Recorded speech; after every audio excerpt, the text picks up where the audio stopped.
ஓம் சாந்தி. March 2, 2025. அவ்யக்த Bapdada, Madhuban. Murali original தேதி October 15, 2004. ஒரே ஒருவரை வெளிப்படுத்துவதற்கு உங்களின் ஸ்திதியை நிலையானதாகவும் ஸ்திரமானதாகவும் ஆக்குங்கள். உங்களின் சுய மரியாதையுடன் இருந்து அனைவருக்கும் மரியாதை அளியுங்கள். இன்று பாப்தாதா ஒவ்வொரு குழந்தையின் நெற்றியிலும் 3 பாக்கிய நட்சத்திரங்கள் ஜொலிப்பதை பார்க்கின்றார். முதலாவது இறை பராமரிப்பின் பாக்கியம், இரண்டாவது இறை கல்வியின் பாக்கியம், மூன்றாவது இறை ஆசீர்வாதங்களின் பாக்கியம். இந்த முறையில் அவர் ஒவ்வொருவரின் நெற்றியின் மத்தியிலும் 3 நட்சத்திரங்களை பார்க்கின்றார். நீங்கள் உங்களின் பாக்கிய நட்சத்திரங்களை பார்க்கின்றீர்களா? உங்களால் அவற்றை பார்க்க முடிகின்றதா? உலகில் வேறு எவரின் நெற்றியிலும் இத்தகைய மேன்மையான பாக்கியம் ஜொலிப்பதை உங்களால் பார்க்க முடியாது. இந்த பாக்கிய நட்சத்திரங்கள் உங்கள் அனைவருடைய நெற்றியிலும் ஜொலிக்கின்றன. எவ்வாறாயினும் சில நேரங்களில் அவற்றின் ஜொலிப்பில் ஒரு வேறுபாடு காணப்படுகிறது. சிலரின் பிரகாசம் மிகவும் சக்தி வாய்ந்ததாக உள்ளது, மற்றோரின் பிரகாசம் மத்திய நிலையில் உள்ளது. பாக்கியத்தை அருள்பவர் குழந்தைகளான உங்கள் அனைவருக்கும் சமமான பாக்கியத்தை வழங்கியுள்ளார். அவர் எவருக்கும் எதையும் விசேஷமாக கொடுக்கவில்லை. பராமரிப்பு ஒன்றே. நீங்கள் அனைவரும் ஒன்றாகவே படிக்கின்றீர்கள். அத்துடன் நீங்கள் அனைவரும் ஒரே ஆசீர்வாதத்தையே பெற்றுள்ளீர்கள். உலகின் மூலை முடுக்கு எங்கும் ஒரே கல்வியே கற்பிக்கப்படுகிறது. ஒரே தேதியில் ஒரே முரளி வாசிக்கப்படுவது ஓர் அற்புதமே. அத்துடன் அமிர்த வேளை நேரமும் ஒவ்வொருவரின் நாட்டிற்கு ஏற்ப ஒரே நேரமாகவே உள்ளது. நீங்கள் பெறுகின்ற ஆசீர்வாதமும் ஒன்றே ஆகும், ஸ்லோகமும் ஒன்றே ஆகும். ஏதாவது வேறுபாடு உள்ளதா? அமெரிக்காவுக்கும் லண்டனுக்கும் இடையே இதில் ஏதாவது வேறுபாடு உள்ளதா? வேறுபாடு இல்லை. அப்படி என்றால் ஏன் ஒரு வேறுபாடு காணப்படுகிறது? பாப்தாதா அமிர்த வேளையில் அனைவருக்கும் ஒரே பராமரிப்பையே வழங்குகின்றார். அனைவரும் சதா நினைவை கொண்டிருக்கும் ஒரே வழிமுறையையே பெற்றுள்ளார்கள். எனவே ஏன் வரிசை கிரமம் ஏற்படுகிறது? வழிமுறை ஒன்றாக இருக்கும் பொழுது வெற்றியின் பேற்றில் ஏன் வேறுபாடு ஏற்படுகிறது? பாப்தாதா எங்குமுள்ள குழந்தைகள் அனைவரின் மீதும் சமமான அன்பையே வைத்துள்ளார். ஒருவர் தனது முயற்சிகளால் கடைசி இலக்கத்தில் இருந்தாலும் பாப்தாதா அந்த கடைசி இலக்கத்தை சேர்ந்தவரிலும் ஒரே அன்பையே கொண்டிருக்கின்றார். உண்மையில் அன்புடன் கூடவே அவர் கடைசி இலக்கத்தின் மீது கருணையும் கொள்கின்றார். அதாவது கடைசியில் இருக்கும் இவர் வேகமாக சென்று முதலாவதாக வரவேண்டும் என்று கருணை கொள்கின்றார். தொலைவிலிருந்து வந்திருக்கும் நீங்கள் அனைவரும் எப்படி இங்கே வந்து சேர்ந்தீர்கள்? இறை அன்பே உங்களை இங்கே இழுத்து வந்தது, அப்படித்தானே? நீங்கள் இந்த அன்பென்னும் இழையால் ஈர்க்கப்பட்டு இங்கே வந்துள்ளீர்கள். எனவே பாப்தாதா அனைவர் மீதும் அன்பு வைத்திருக்கின்றார். நீங்கள் இதை நம்புகின்றீர்களா? அல்லது பாபா உங்களின் மீது அன்பு வைத்திருக்கிறாரா அல்லது அவரின் அன்பு குறைவாக இருக்கிறதா என்ற கேள்வி உங்களுக்குள் இருக்கின்றதா? பாப்தாதா ஒவ்வொரு குழந்தையின் மீதும் வைத்திருக்கும் அன்பானது மற்றொருவரை விட அதிகமாகவே இருக்கும். இறைவனிடமிருந்து பெறப்படும் இந்த அன்பானது குழந்தைகளான உங்களின் விசேஷமான பராமரிப்பின் அடிப்படையாகும். நீங்கள் ஒவ்வொருவரும் என்ன நினைக்கின்றீர்கள்? தந்தையிடம் நீங்கள் வைத்திருக்கும் அன்பு பெரியதா அல்லது வேறு ஒருவரின் அன்பு பெரியதாகவும் உங்களுடையது குறைவாகவும் இருக்கிறதா? நீங்கள் இந்த முறையில் சிந்திக்கின்றீர்களா? பாபாவின் மீதான உங்களின் அன்பு மகத்தானது என நீங்கள் நம்புகின்றீர்கள் தானே? இது இப்படித்தானே? பாண்டவர்களே, உங்கள் ஒவ்வொருவரும் எனது பாபா என்றே கூறுவீர்கள். அவர் நிலைய பொறுப்பாளரின் பாபா, தாதியின் பாபா அல்லது தாதி ஜானகியின் பாபா என நீங்கள் கூற மாட்டீர்கள். நீங்கள் இப்படி கூறுவீர்களா? இல்லை, எனது பாபா என்றே நீங்கள் கூறுவீர்கள். என்னுடையவர் என நீங்கள் கூறியதாலும் தந்தையும் என்னுடையவர் என கூறியதாலும் இந்த என்னுடையவர் என்ற வார்த்தையால் குழந்தைகள் தந்தைக்கு சொந்தமாகி உள்ளார்கள். தந்தையும் குழந்தைகளுக்கு சொந்தமாகி உள்ளார். இதற்கு ஏதாவது முயற்சி தேவையா? இதற்கு ஏதாவது முயற்சி வேண்டுமா? சிறிதளவு முயற்சியாவது இல்லையா? சில நேரங்களில் நீங்கள் அதை முயற்சி என உணர்வீர்களா? அது முயற்சி என நீங்கள் உணர்வதில்லையா? நீங்கள் அப்படி உணர்கின்றீர்கள். அதற்கு முயற்சி தேவை என நீங்கள் கண்டதும் என்ன செய்வீர்கள்? நீங்கள் களைப்படைகின்றீர்களா? உங்களின் இதயபூர்வமான அன்புடன் எனது பாபா என கூறுங்கள். அந்த முயற்சி அன்பாக மாறிவிடும். எனது பாபா என நீங்கள் கூறிய உடனேயே அந்த ஒளி பாபாவை சென்றடைகிறது. அப்பொழுது தந்தை மேலதிக உதவியை வழங்குகின்றார். எவ்வாறாயினும் இது இதயத்தின் ஒப்பந்தம். இது வார்த்தைகளின் ஒப்பந்தம் அல்ல. அது இதயத்தால் செய்யப்பட்ட ஒப்பந்தம். எனவே நீங்கள் உங்களின் இதயத்தால் ஓர் ஒப்பந்தத்தை செய்வதில் கெட்டிக்காரர்கள் தானே? எப்படி ஓர் ஒப்பந்தத்தை செய்வது என உங்களுக்கு தெரியுமா? பின்னால் அமர்ந்திருப்பவர்களுக்கு எப்படி ஓர் ஒப்பந்தத்தை செய்வது என தெரியுமா? இதனாலேயே நீங்கள் இங்கே வந்துள்ளீர்கள். எப்படியும் மிக தொலைவில் வசிப்பவர் யார்? அமெரிக்காவில் இருப்பவர்களா? அமெரிக்காவில் இருப்பவர்கள் மிக தொலைவில் வசிக்கின்றார்களா? அல்லது தந்தை மிக தொலைவில் வசிக்கின்றாரா? அமெரிக்கா இந்த உலகிலேயே உள்ளது.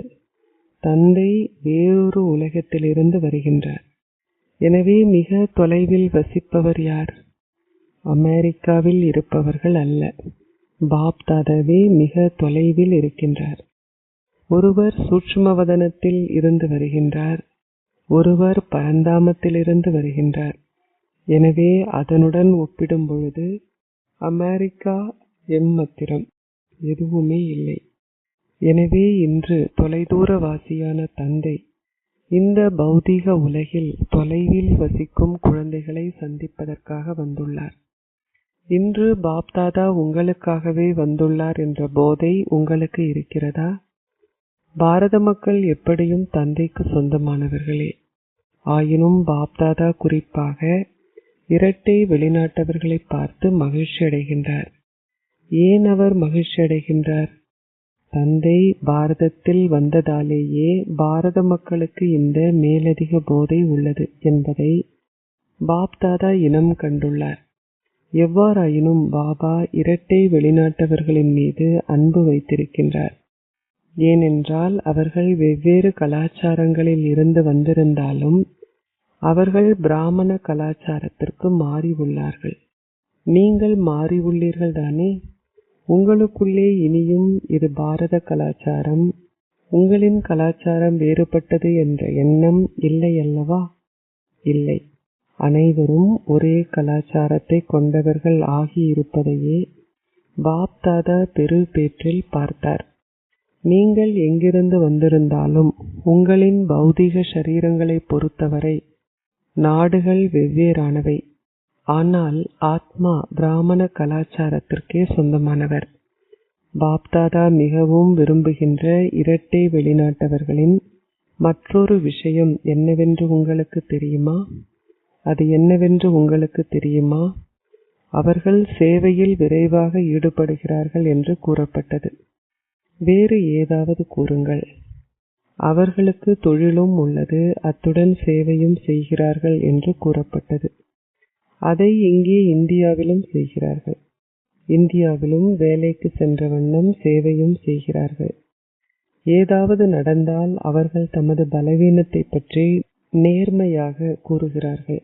அவர்கள் மிகவும் நேர்மையானவர்கள் என்று கூறப்பட்டது. அச்சா, இந்தியாவில் இருப்பவர்கள் நேர்மையாக இல்லையா? நீங்கள் தொலைவில் வசித்தாலும் தந்தையின் மீதுள்ள அன்பினால் உங்களில் பெரும்பாலானோர் அன்பென்னும் பாடத்தில் சித்தியடைந்துள்ளதை பாப்தாதா பார்த்தார். பாரதத்திற்கு அந்த பாக்கியம் எப்படியும் உள்ளது. ஆனால் வெகு தொலைவில் வசித்தாலும் நீங்கள் அனைவரும் அன்பில் சித்தியடைந்துள்ளீர்கள்.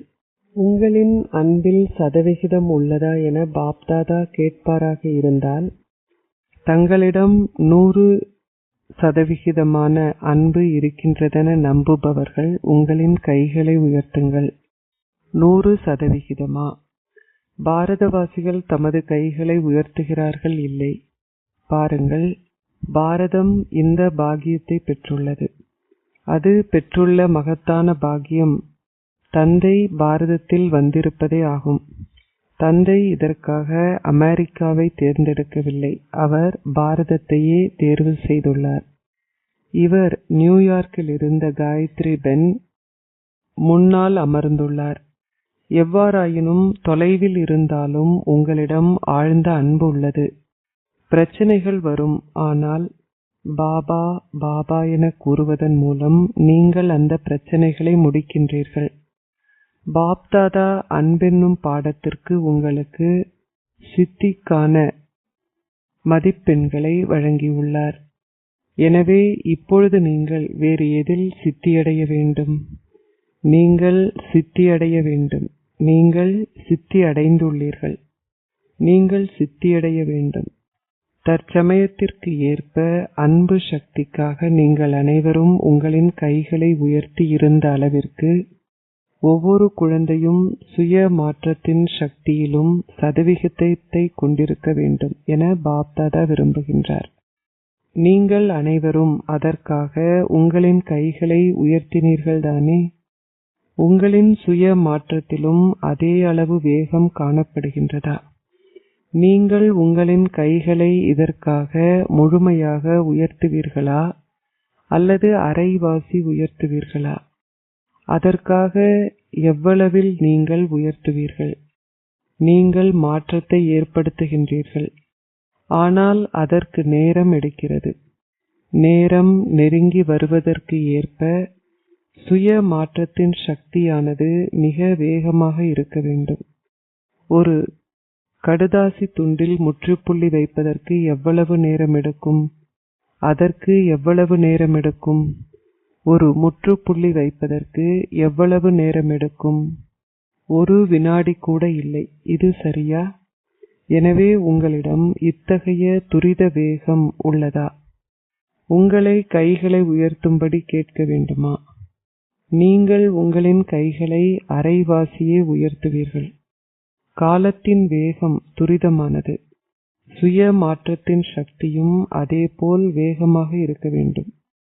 நீங்கள் மாற்றத்தை பற்றி பேசும் பொழுது எப்பொழுதும் மாற்றம் என்ற வார்த்தையின் முன்னால் சுயம் என்ற வார்த்தையை நினைவு செய்யுங்கள்.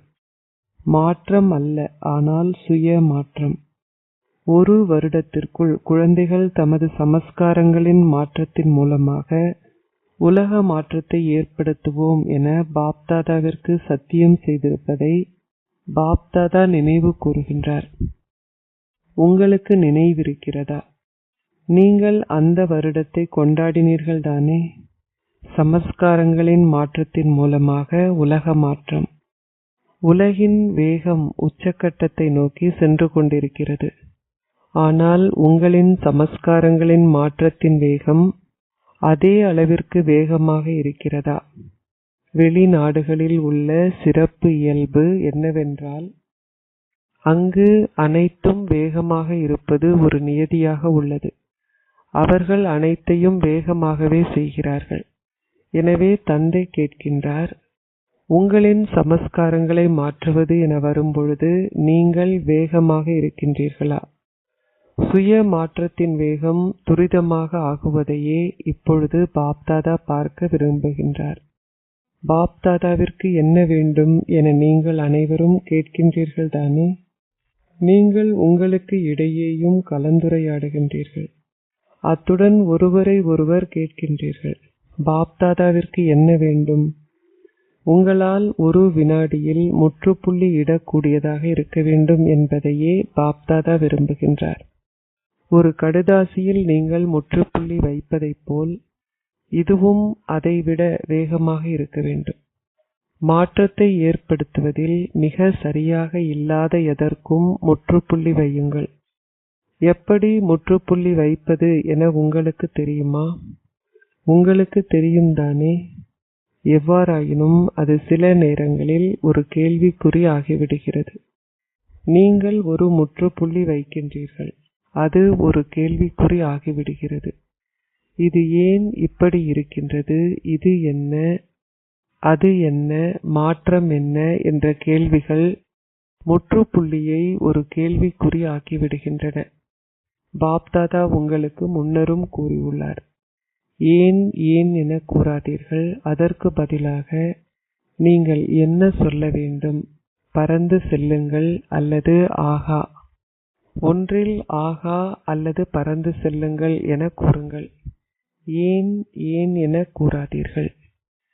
ஏன் ஏன் என விரைவாக எப்படி கூறுவது என்பதை நீங்கள் அறிவீர்கள். அது வெறுமனே வருகின்றதா? ஏன் என்பது வரும்பொழுதெல்லாம் அதற்கு பதிலாக ஆகா ஆகா என கூறுங்கள். யாராவது எதையாவது செய்தால் அல்லது எதையாவது சொன்னால் ஆகா நாடகமே ஆகா என கூறுங்கள். ஏன் இவர் இப்படி செய்கின்றார், ஏன் இவர் அப்படி கூறுகின்றார் என்று கூறாதீர்கள். மற்றவர் செய்தால் நானும் அதை செய்வேன் என்பதல்ல. இல்லை, தற்காலத்தில் பாப்தாதா கண்டுள்ளார். நான் உங்களுக்கு சொல்லட்டுமா? நீங்கள் மாற்றத்தை ஏற்படுத்தவே விரும்புகின்றீர்கள், அப்படித்தானே? எனவே தற்காலத்தில் இந்தியாவில் அல்லது வெளிநாடுகளில் உள்ள பேறு என்னவென்றால், 2 இடங்களிலும் ஒரு விஷயத்தின் அலை காணப்படுகிறது. அது என்ன? இது இருக்க வேண்டும், எனக்கு இது கிடைக்க வேண்டும், இவர் இதை செய்ய வேண்டும், நான் நினைப்பதும் கூறுவதுமே நடக்க வேண்டும். உங்களின் எண்ணங்களில் எழுகின்ற இந்த எதிர்பார்ப்பு விஷயங்கள் அனைத்தும் வீணான எண்ணங்களே. அவை உங்களை சிறந்தவர்களாக்க அனுமதிப்பதில்லை. பாப்தாதா ஒவ்வொருவரினதும் வீணானவற்றின் அட்டவணையையும் குறுகிய காலத்திற்கு கவனித்தார். அவர் அதை சோதித்தார். பாப்தாதாவிடம் சக்தி வாய்ந்த பொறிமுறை உள்ளது. உங்கள் அனைவரிடமும் உள்ளதைப் போன்ற கணினி அவரிடம் இல்லை. உங்களின் கணினி பழுதடையவும் கூடும். எவ்வாறாயினும் பாப்தாதாவிடம் மிகவும் வேகமாக சோதிக்கும் பொறிமுறை உள்ளது. உங்களில் பெரும்பாலானோருக்கு நாள் முழுவதும் அவ்வப்போது வீணான எண்ணங்கள் இருப்பதை பாப்தாதா கண்டார். என்ன நடக்கிறது என்றால், வீணான எண்ணங்களின் நிறையோ பாரமானது, சிறந்த எண்ணங்களின் நிறை குறைவாக இருக்கிறது. எனவே அவ்வப்போது உங்களுக்குள் ஏற்படுகின்ற வீணான எண்ணங்கள் உங்களின் தலையை பாரமாக்குகின்றன. அவை உங்களின் முயற்சிகளை பாரம் உடையவராக ஆக்குகின்றன. சுமை இருப்பதனால் அது உங்களை அதை நோக்கி இழுக்கிறது. இதனாலேயே குறைந்த அளவு தூய எண்ணங்கள் இருக்கும் பொழுது அவை சுய முன்னேற்றத்திற்கான உயர்த்தியாக இருக்கும். அவை ஏணி கூட இல்லை, ஆனால் உயர்த்தியாக செயல்படும். நீங்கள் அந்த முயற்சி என்னும் ஏணியில் ஏற வேண்டி இருக்கும். 2 வார்த்தைகளை நினைவில் வைத்திருங்கள். வீணானவற்றை முடிப்பதற்கு அமிர்த வேளையிலிருந்து இரவு வரை உங்களின் எண்ணங்கள், வார்த்தைகள், செயல்கள், நடத்தையில் 2 வார்த்தைகளை பயன்படுத்துங்கள்.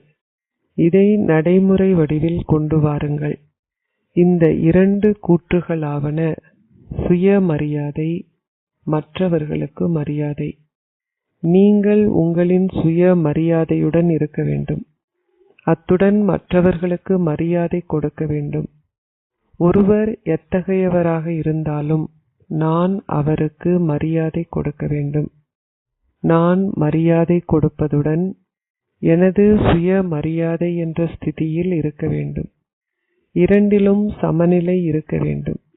சில நேரங்களில் நீங்கள் அதிக அளவில் உங்களின் சுய மரியாதையில் இருக்கின்றீர்கள். ஆனால் மற்றவர்களுக்கு போதுமான அளவு மரியாதை கொடுப்பதில்லை. ஒருவர் உங்களுக்கு மரியாதை கொடுத்தால் மட்டுமே நீங்கள் அவருக்கு மரியாதை கொடுப்பீர்கள் என்பதாக இருக்கக்கூடாது. இல்லை, நான் அருள்பவர் ஆக வேண்டும். சிவசக்தி பாண்டவ சேனையினர் அருள்பவரின் குழந்தைகளான அருள்பவர்கள் ஆவார்கள். மற்றவர் கொடுத்தால் நான் கொடுப்பேன் என கூறுவது ஒரு வியாபாரம் ஆகிறது. அது அருள்பவராக ஆகுவது அல்ல. எனவே நீங்கள் வியாபாரிகளா அல்லது அருள்பவர்களா? ஓர் அருள்பவர் ஒருபொழுதும் எடுப்பவராக இருக்க மாட்டார். உங்களின் மனோபாவத்திலும் பார்வையிலும் இந்த லட்சியத்தை கொண்டிருங்கள். நான் செய்ய வேண்டும், மற்றவர்கள் அல்ல. நான் ஒவ்வொருவருக்காகவும், அதாவது அவர்கள் ஞானியோ அஞ்ஞானியோ எல்லோருக்காகவும் சதா நல்லாசிகளையும் தூய உணர்வுகளையும் கொண்டிருக்க வேண்டும். உண்மையில் நீங்கள் அஞ்ஞானிகளுக்காக நல்லாசிகளை கொண்டிருக்கின்றீர்கள். ஆனால் ஞானி ஆத்மாக்கள் அனைவருக்காகவும் ஒவ்வொரு கணமும் நல்லாசிகளும் தூய உணர்வுகளும் இருக்க வேண்டும். உங்களின் பார்வை அவ்வாறு ஆக வேண்டும். உங்களின் மனோபாவம் அவ்வாறு ஆக வேண்டும். உங்களின் ஒவ்வொரு கண்ணிலும் ஒரு கண்மணி உள்ளது. அந்த கண்மணிகள் எப்பொழுதாவது மறைந்து போகின்றனவா? உங்களின் கண்களில் இருந்து கண்மணிகள் மறைந்து போனால் நீங்கள் என்னவாகுவீர்கள்? உங்களால் பார்க்க முடியுமா? எனவே உங்களின் கண்களில் கண்மணிகள் இருப்பதைப் போல் ஆத்மாவும் புள்ளியான தந்தையும் உங்களின் கண்களில் அமிழ்ந்துள்ளார்கள். பார்க்கின்ற புள்ளி, அதாவது ஆத்மா, ஒருபொழுதும் மறையாததைப் போல் ஆத்மா மற்றும் தந்தையின் விழிப்புணர்வு என்ற புள்ளியும் உங்களின் மனோபாவத்தில் அல்லது பார்வையில் இருந்து மறைந்து போக அனுமதிக்காதீர்கள். நீங்கள் தந்தையை பின்பற்ற வேண்டும் அல்லவா? எனவே தந்தைக்கு அவரின் பார்வையிலும் மனோபாவத்திலும் ஒவ்வொரு குழந்தையின் மீதும் மரியாதையும் மதிப்பும் இருப்பதைப் போல் உங்களின் பார்வையிலும் மனோபாவத்திலும் சுய மரியாதையும் மற்றவர்களுக்காக மரியாதையும் இருக்க வேண்டும். உங்களின் மனதில் உள்ள எண்ணங்கள், இவர் மாற வேண்டும், அவர் அதை செய்யக்கூடாது, இவர் இப்படிப்பட்டவர், கற்பித்தல்களை கொடுப்பதனால் அது நடக்கப் போவதில்லை. நீங்கள் மற்றவர்களுக்கு மரியாதை கொடுப்பதன் மூலமே அவர்கள் உங்களின் மனதில் உள்ள எண்ணங்களை அவர் மாற வேண்டும் அல்லது இதை அல்லது அதை செய்ய வேண்டும் என்பவை நிறைவேற்ற ஆரம்பிப்பார்கள். உங்களின் மனோபாவத்தின் மூலமே அவர்கள் மாறுவார்கள், உங்களின் வார்த்தைகள் மூலம் அல்ல. எனவே நீங்கள் என்ன செய்வீர்கள்? சுய மரியாதையும் மற்றவர்களுக்கு மரியாதையும். நீங்கள் இரண்டையும் நினைவு செய்வீர்கள் தானே? அல்லது சுய மரியாதையை மட்டும் நினைவு செய்வீர்களா? மரியாதை கொடுப்பது என்றால் மரியாதையை பெற்றுக்கொள்வதாகும். மரியாதை கொடுப்பதென்றால் மரியாதைக்கு தகுதி வாய்ந்தவர் ஆகுதல் என்று அர்த்தம். ஆத்ம உணர்வு அன்பின் அடையாளம். உங்களின் நல்லாசிகளாலும் தூய உணர்வுகளாலும் மற்றவர்களின் பலவீனங்களை மாற்றுவதே ஆகும். கடைசி செய்தியிலும் பாப்தாதா கூறினார், தற்சமயம் உங்களின் ரூபம் கருணை நிறைந்ததாக இருக்க வேண்டும். உங்களின் கடைசி பிறவியிலும் உங்களின் உயிரற்ற விக்கிரகங்கள் பக்தர்களின் மீது கருணை நிறைந்தவர்களாக கருணை காட்டுகின்றன. உயிரற்ற விக்கிரகங்களே இவ்வளவு கருணை நிறைந்தவர்களாக இருக்கும் பொழுது உயிர் வாழும் ரூபங்கள் எப்படி இருக்க வேண்டும்? உயிர் வாழும் ரூபங்கள் கருணை சுரங்கங்களாக இருக்க வேண்டும். ஒரு கருணை சுரங்கம் ஆகுங்கள். யார் வந்தாலும் அவருக்கு கருணை காட்டுங்கள். இதுவே அன்பின் அடையாளம். நீங்கள் இதை செய்ய விரும்புகின்றீர்கள் தானே? அல்லது வெறுமனே கேட்டுக்கொண்டிருக்க மட்டும் விரும்புகின்றீர்களா? நீங்கள் அதை செய்ய வேண்டும். நீங்கள் அப்படி ஆக வேண்டும். எனவே பாப் தாதாவிற்கு என்ன வேண்டும் என்ற கேள்விக்கு பாபா பதில் அளிக்கின்றார். நீங்கள் இந்த கேள்வியை கேட்டீர்கள், அதனால் பாப் தாதா உங்களுக்கு பதில் அளிக்கின்றார். தற்சமயம் பாரதத்திலோ அல்லது வெளிநாடுகளிலோ சேவையில் மிக நல்ல விரிவாக்கம் காணப்படுகிறது. ஒரு விசேஷமான பணியை செய்வதற்கு யாராவது ஒருவரை கருவியாக்க வேண்டும் என பாப்தாதா விரும்புகின்றார். யாராவது ஒருவரை ஒத்துழைக்க செய்யுங்கள்.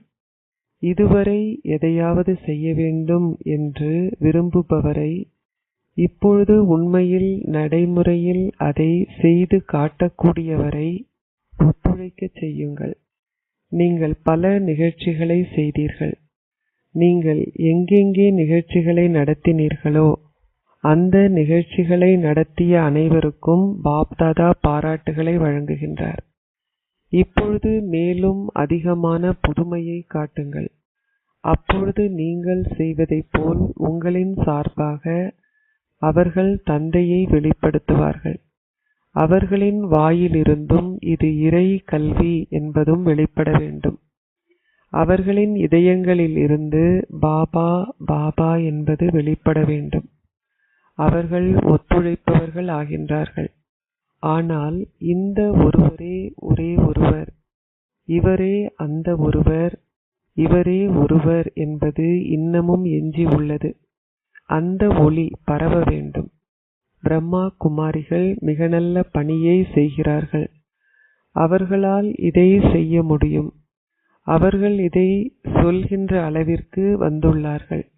ஆனால் இப்பொழுது இவரே ஒரே ஒருவர், இது இறை ஞானம் என அவர்கள் கூற வேண்டும். தந்தையை வெளிப்படுத்த இருப்பவர்கள் இதை பயமில்லாமல் கூற வேண்டும். கடவுளே இந்த பணியை செய்விக்கின்றார். இது இறை பணி என நீங்கள் கூறுகின்றீர்கள். எவ்வாறாயினும் அனைவருமே அழைக்கின்ற தந்தையாகிய இறைவனை தாங்களும் அறிவோம் என அவர்கள் இப்பொழுது கூற வேண்டும். இப்பொழுது அவர்களுக்கு அந்த அனுபவத்தை வழங்குங்கள். ஒவ்வொரு கணமும் உங்களின் இதயங்களில் என்ன உள்ளது? பாபா பாபா பாபா. இத்தகையதோர் குழு வெளிப்பட வேண்டும். அச்சா, உங்களால் இதை செய்ய முடியும். இதுவரை என்ன நடந்ததோ அது நல்லதே. மாற்றம் நிகழ வேண்டும். எவ்வாறாயினும் இவரே ஒருவர், இவரே அந்த ஒருவர், இவரே ஒருவர் என்பதே கடைசியான மாற்றமாகும். பிராமண குடும்பம் நிலையான ஸ்திதியை கொண்டிருக்கும் பொழுதே இது நிகழும். தற்சமயம் ஸ்திதி தொடர்ந்தும் மாறுகிறது. நிலையான ஸ்திதியே ஒரே ஒருவரை வெளிப்படுத்தும்.